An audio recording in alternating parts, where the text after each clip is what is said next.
Hello guys, आपका स्वागत है हमारे जेके स्टडी स्टफ में। आज की वीडियो में बात करने आ रहे हैं ड्यू कॉलेज के ऐसे स्टूडेंट जो सोल रेगुलर या फिर एनसी वेब से बिलोंग करते हैं और साथ ही साथ वो भी 6th सेमेस्टर में है और उनके पास जो कोर्स है वो है बीए पॉलिटिकल साइंस ऑनर्स और इसके अंदर एक बुक जिसका आप सब्जेक्ट भी कह सकते हैं वो है अपना मॉडर्न पॉलिटिकल फिलोसफी।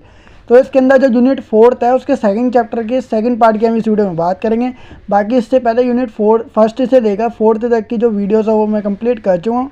अगर आपने वीडियोस नहीं देखी है तो ऊपर आपको आई बटन दे रखा है, उस पर क्लिक करके वीडियो की प्लेलिस्ट को ओपन करके वीडियो को देख सकते हैं। तो गाइस शुरू करते हैं अपनी video. So without wasting time let's begin our video.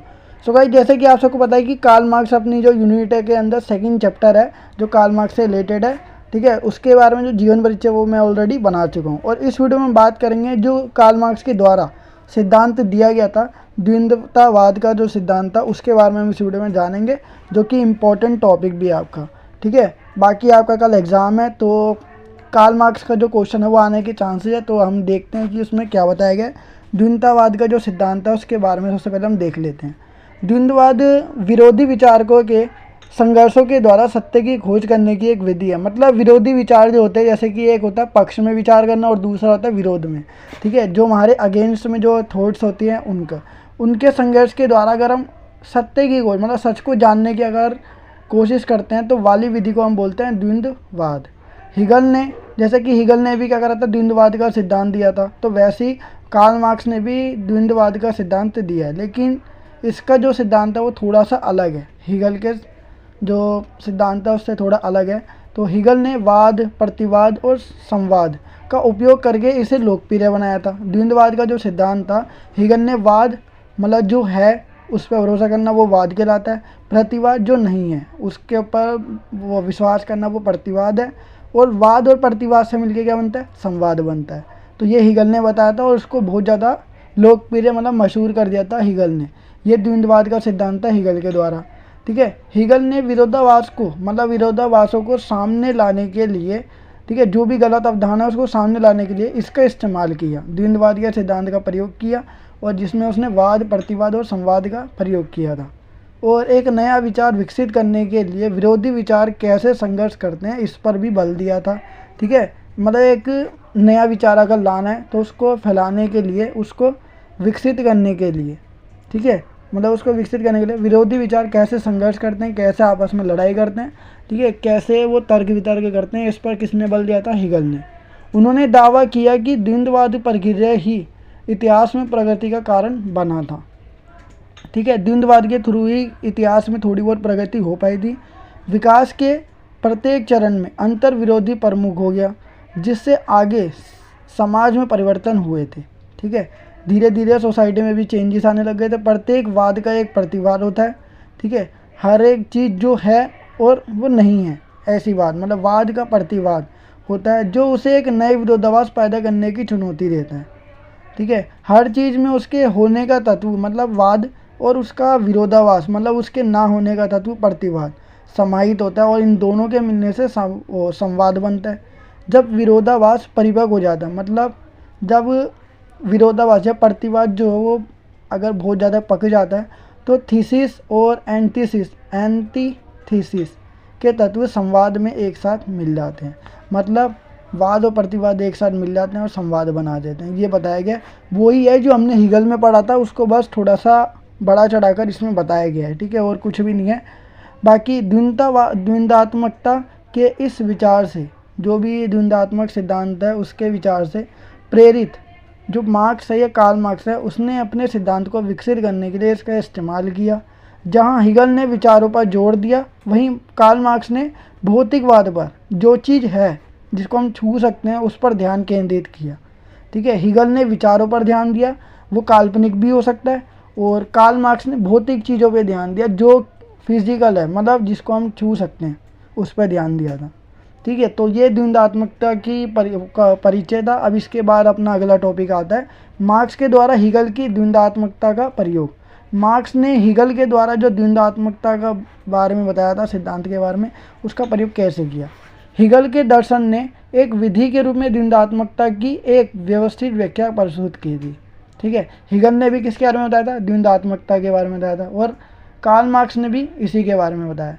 उन्होंने इतिहास के विकास की व्याख्या करने के लिए, मतलब इतिहास के बारे में जो हिस्ट्री है उसके डेवलपमेंट की जो थ्योरी थी उसको बताने के लिए प्रयोग किया था द्वंद्वात्मकता का। ठीक है, अगर इतिहास के बारे में जानना है तो हमें द्वंद्वात्मकता के बारे में जानना पड़ेगा, ऐसा हिगल ने करा था। ठीक है, हिगल के लिए इतिहास मानवीय तर्क की क्रमिक अभिव्यक्ति थी कि मानव धीरे धीरे क्या हो रहा था, लॉजिक जो था उसकी ओर बढ़ रहा था तथा ऐतिहासिक भावना का विस्तार था। उन्होंने दावा किया कि बौद्धिक शक्तियों में संघर्ष के कारण मनुष्यों में स्वतंत्रता और चेतना का विस्तार हुआ। ठीक है, लोगों की मेंटालिटी क्या थी, एक दूसरे से अलग थी। ठीक है, कुछ लोग जो थे किसी न किसी पॉइंट से एग्री होते थे, कुछ लोग नहीं होते थे। तो इस तरह बौद्धिक शक्ति का क्या हुआ, संघर्ष हुआ, जिससे मनुष्य का विस्तार भी हुआ था और उसमें स्वतंत्रता भी फैलती गई। ठीक है, जिसको जो अच्छा लगता था वो करने लग गया।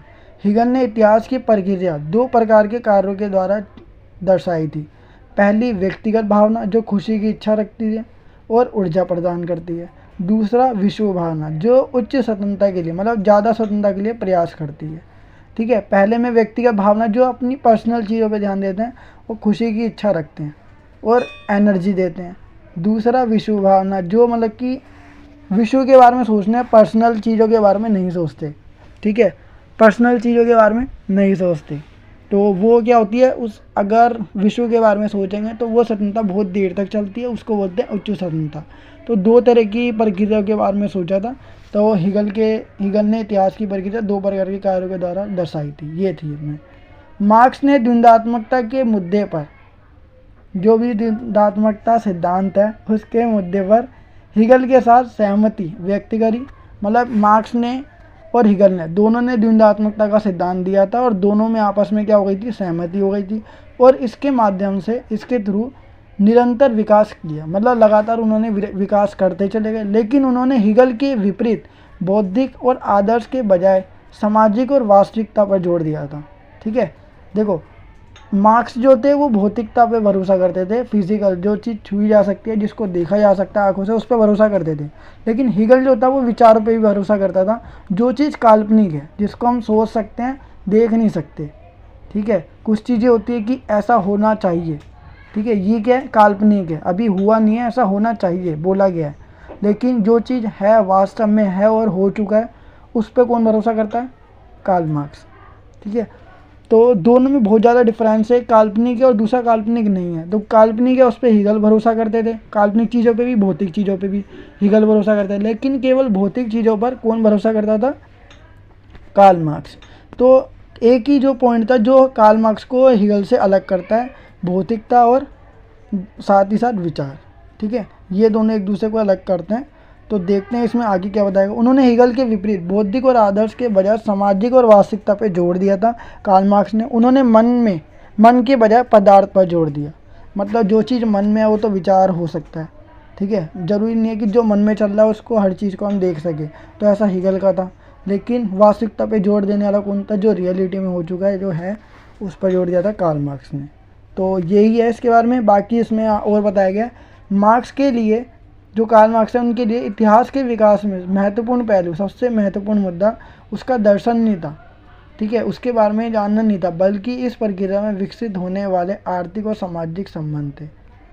कार्ल मार्क्स के विचारों पर हिगल का प्रभाव था। ठीक है, कार्ल मार्क्स के जो भी विचार थे उन पर हिगल पर भी बहुत ज़्यादा असर पड़ा था। मार्क्स ने इतिहास को लगातार बदलती घटना के रूप में भी देखा, जो आंतरिक अंतर्विरोधी के माध्यम से विकसित और परिवर्तित हो रही थी। मार्क्स के द्वारा ये विरोधाभास विचारों या चेतना से प्रकट नहीं हुआ, बल्कि उनके लिए चेतना स्वयं सत्ता की भौतिक वास्तविकता पर निर्भर थी। इसलिए इतिहास के विकास को समझने के लिए इन भौतिक वास्तविकताओं और आंतरिक गतिशीलता को समझने की ज़रूरत है। तो ये द्वंद्वात्मकता का सिद्धांत था कार्ल मार्क्स ने जो दिया था। बाकी इतना ही था अपना। सेकंड यूनिट में आप सबसे पहले जीवन परीक्षा लिख सकते हो, देन उसके बाद द्वंद्वात्मकता के बारे में जो पॉइंट मैंने बताया, फिर उसके बाद जो सिद्धांत है उसके बारे में बताना है। बाकी हिगल के विचारों से जो कार्ल मार्क्स के विचारों को किस प्रकार अलग है उसके बारे में आपको लिखना है। ये ब्लैक पॉइंट है जो मैं आपको लास्ट में बता रहा हूँ। ठीक है, फिर उसके बाद आपको लास्ट में जो है निष्कर्ष लिखना है, जो भी हमने ऊपर पढ़ा उससे आपको क्या समझ आता है वो आप लिख सकते हो। देन उसके बाद आपका ये जो क्वेश्चन है उसका आंसर कंप्लीट हो जाता है। तो ये थी, और इसके बाद अपना जो मॉडर्न पॉलिटिकल फिलोसफी का सिलेबस है वो पूरा हो जाता है।